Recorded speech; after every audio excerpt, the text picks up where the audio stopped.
Hey, what's up, you guys? It's IAmTheLionRider, and welcome back to Roger Williams Park Zoo. We are on episode 27 now. I am joined today with Otter, or I guess you go by Bit Otter now, right? Yeah, you can call me Otter. I'm cool. Yeah.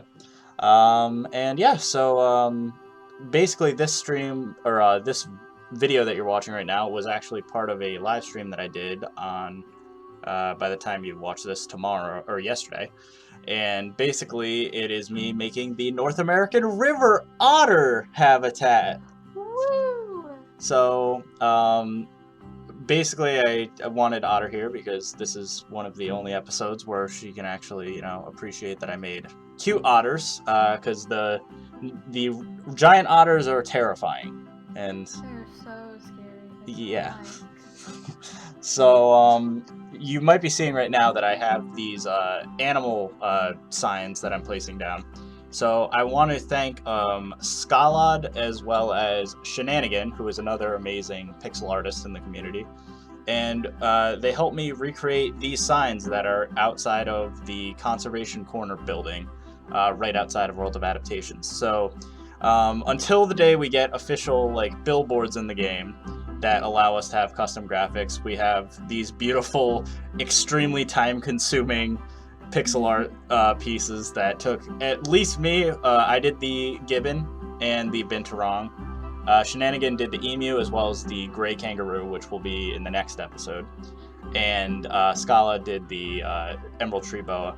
And at least, I don't know how long it took Shenanigan and Scala, but it took me at least per piece about 6 hours. Oh god, what the heck? Yeah, so I think I did the math. If I did it on my own, it would have taken me 72 full hours. Like, if I were to, it would have literally been... That's too much. 3 days worth of work. 3 full days worth of work, which obviously wasn't going to be worth it.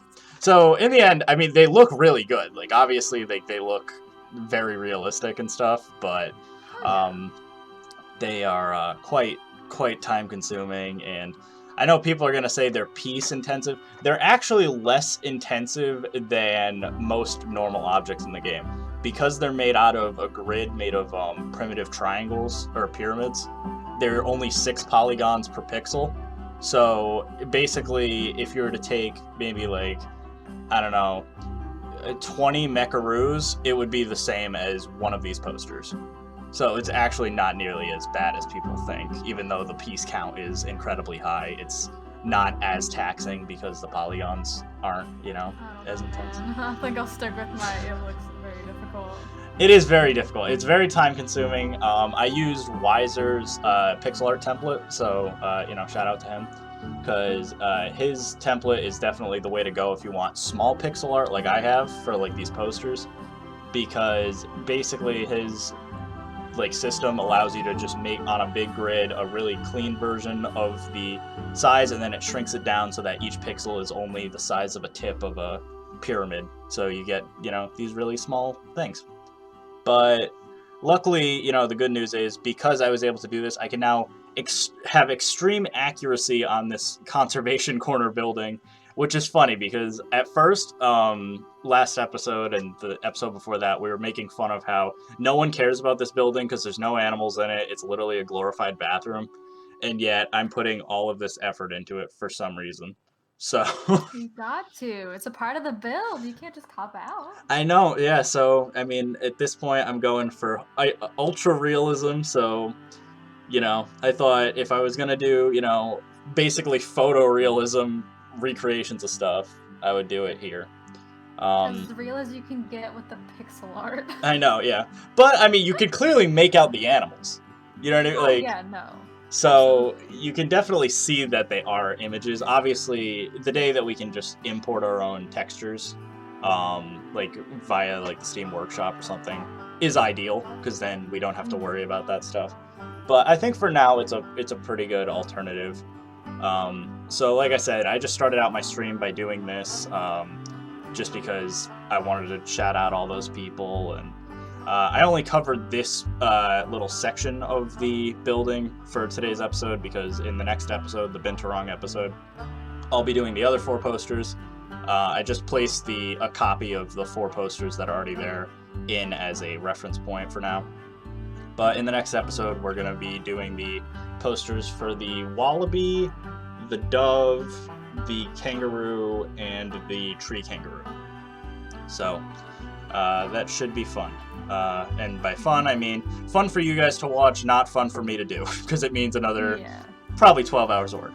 But let's get started on the actual river otter habitat.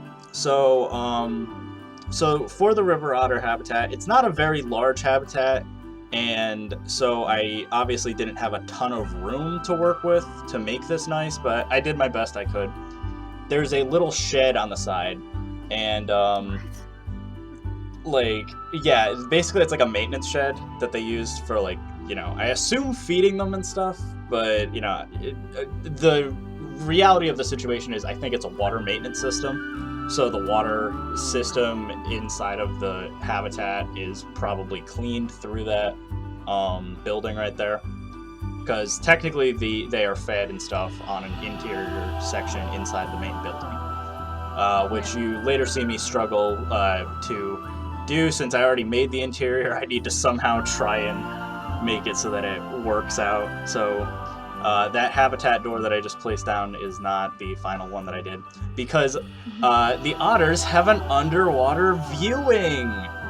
Oh no. So obviously with the aquatic pack out, you're probably all familiar with underwater viewings by this point. And yeah, so unfortunately the otters cannot do the deep swimming mechanic because the pool isn't like deep enough. It's only about like 4 feet of water, so it's not deep enough for them to actually dive into. But this is where it gets messy. So I literally had to make a dip in the path so that it actually dips into the earth a little bit, so that I was able to get the underwater viewing. So this is where I mess with the path system, and then you'll later see how I cover up the path so it looks nice, because obviously, like, what I'm doing right now looks absolutely disgusting.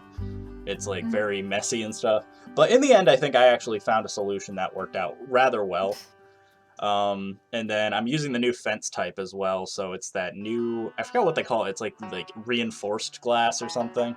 To my knowledge, it doesn't actually look different from the normal glass texture, but it's thicker. It's thick glass now, and as you can see, I basically had to raise the entire habitat a little bit just to give it like some space to move around in.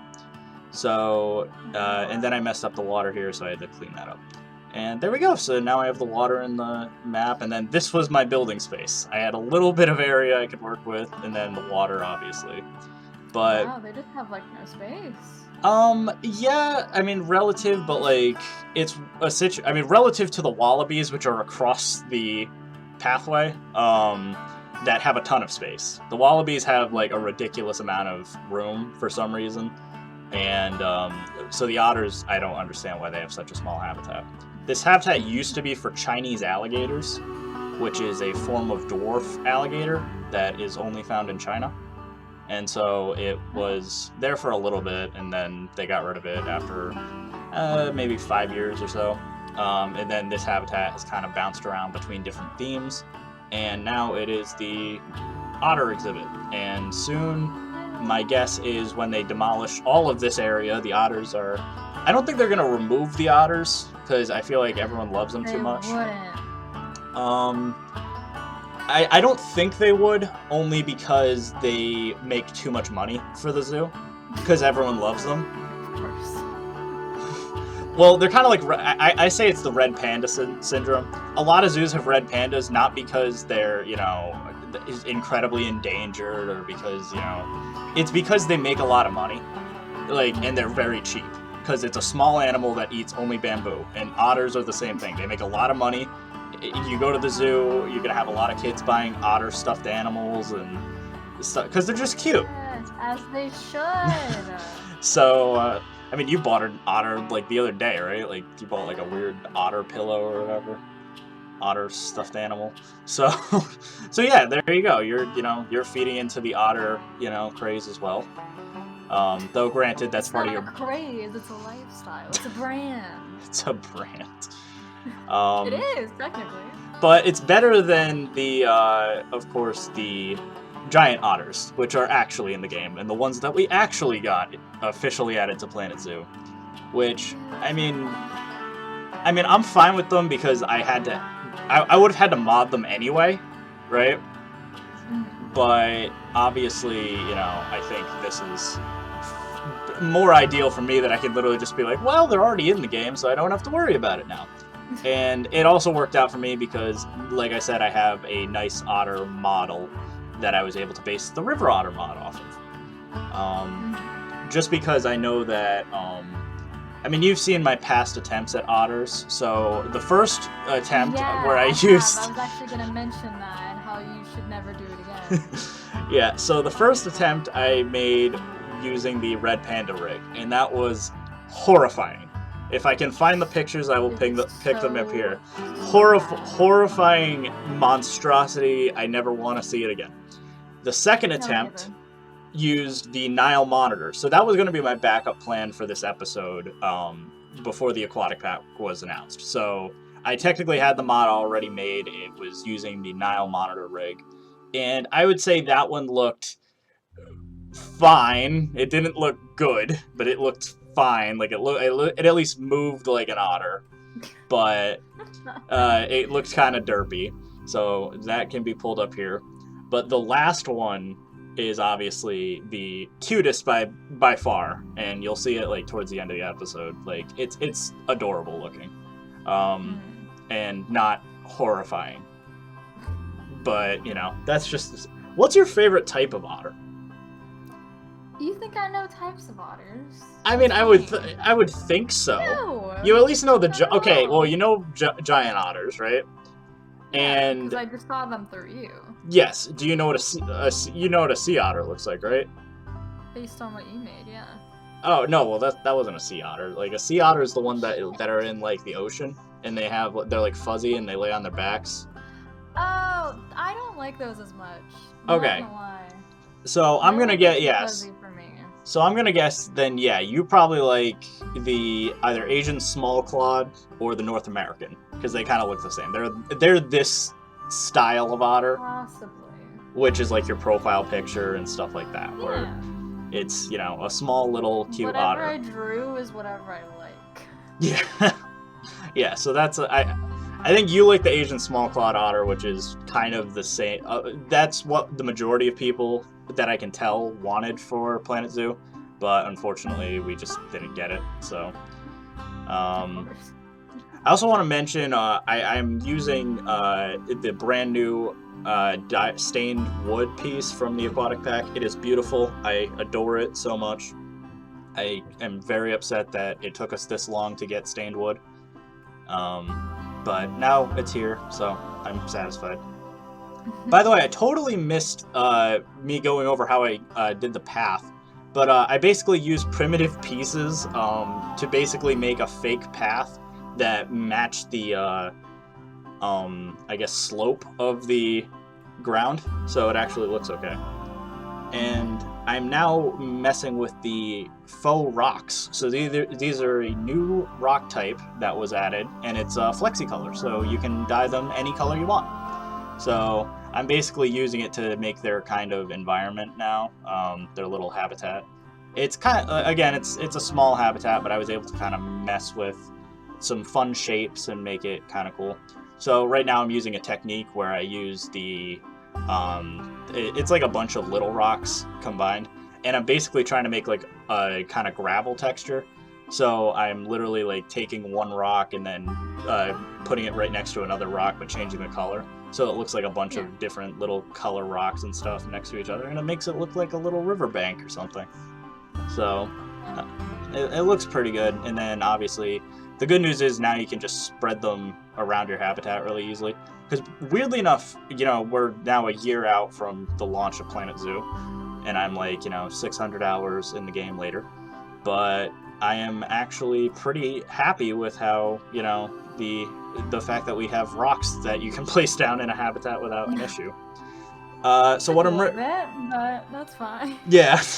So what I'm doing right now is I'm using a technique that Trico, who was in the last episode, it told me where basically if you want a small waterfall effect, it's better to use jets than using actual waterfall pieces, because they just look better if you just angle them correctly. So again, Trico, thank you.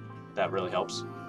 And now this is when I was like kind of asking my stream, like, oh, what kind of plant type should I use? Because there's a small, like, kind of small bush or tree in the habitat, and I was trying to figure out what kind of tree I could use. I'm kind of satisfied with the one that I ended up using, but it does, you know, it's obviously not native to North America.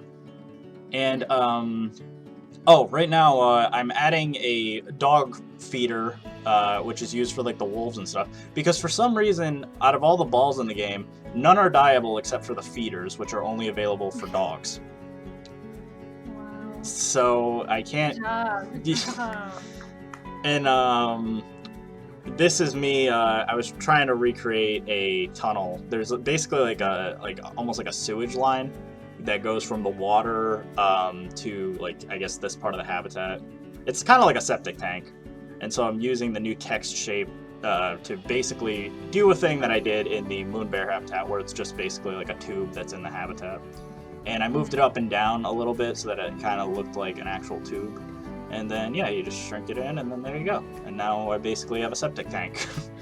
So, for the most part, that's the habitat. Like, I don't really know what else I do. I kind of mess with, here I had like a little climbing frame. Otters don't really climb in nature, so I don't know why they have this little like climbing pole, but it's there in the habitat. Just in case they decide to do some tricks, they have it.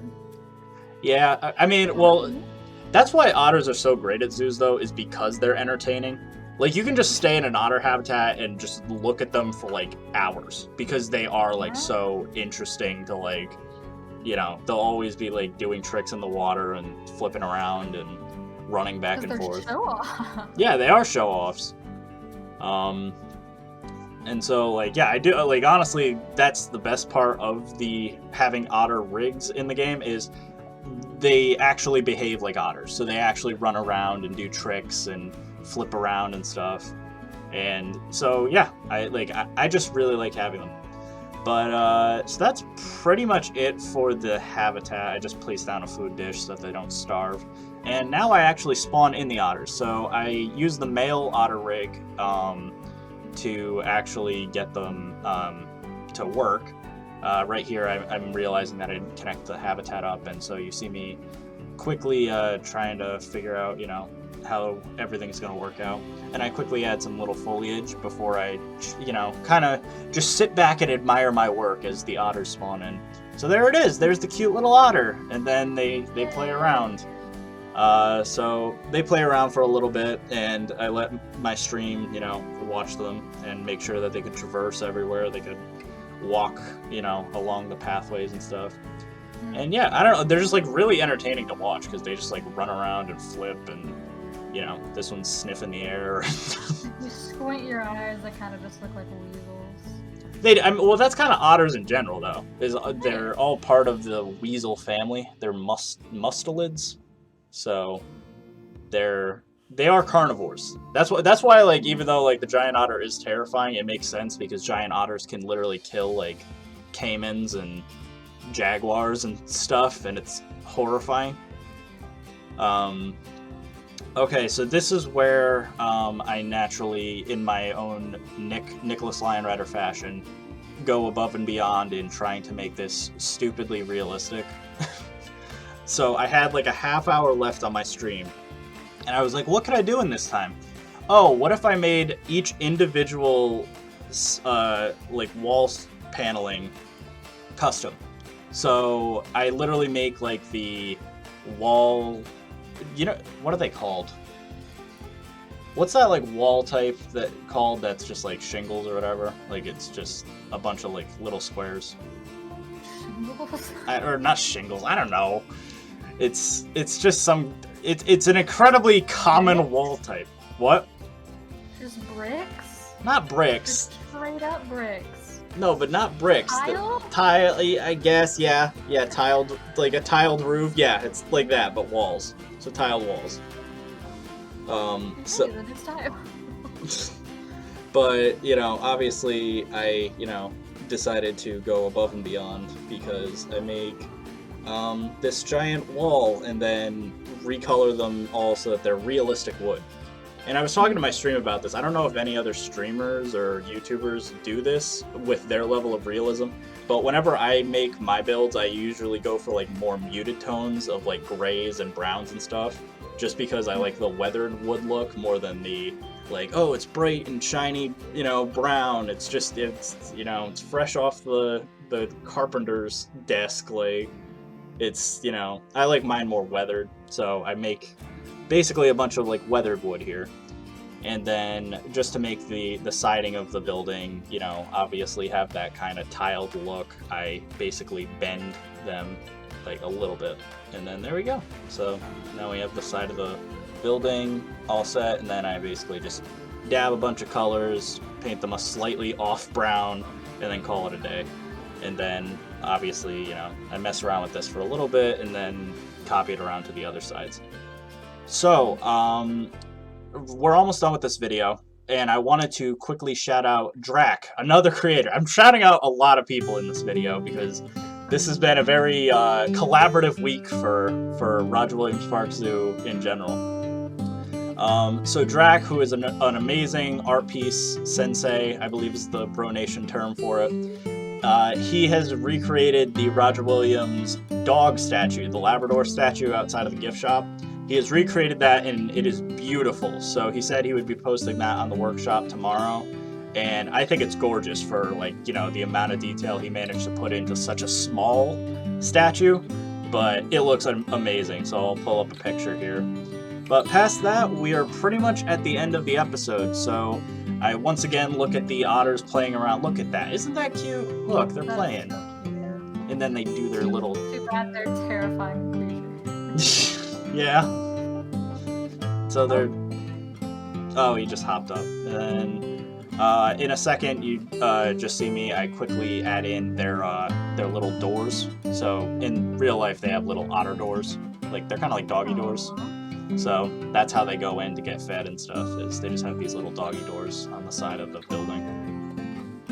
And past that, we can just get an up-close look at the actual otter mod. So this mod will be part of my IAmTheLionRider aquatic pack, and that'll include a bunch of animals. So this is the first of many mods to come.